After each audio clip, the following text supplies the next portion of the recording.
Professional. I want to talk to people that are thinking about taking their own lives, that are living with the thoughts crowding in on their heads, that are suffering, possibly and more than likely in silence. I've been impacted by suicide 3 ways. I have attempted to take my life. I have a really great friend who took his own life, and one of my children tried to commit suicide.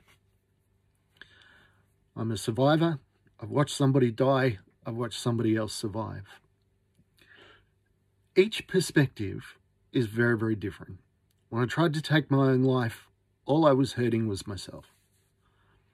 When my friend died, I felt nothing but guilt and shame that I allowed somebody that I loved, a friend, to get to a point where he felt he needed to take his own life. And that's what I want to speak to today. 2 minutes is never going to convince you that life is worth living. But I want to give you a little bit of a perspective.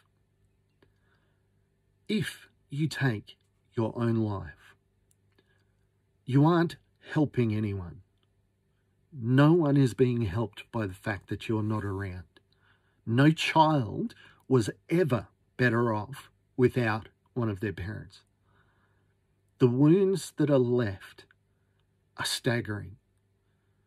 The guilt, the shame, the pain of not being there to help somebody that you loved in their worst possible moment. Nobody can convince you that life is worth going on except for you.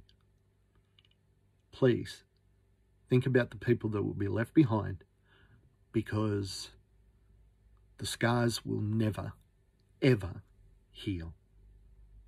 I do hope you stay another day. STP Shattered the Podcast is your weekly podcast discussing the lived experience of mental illness.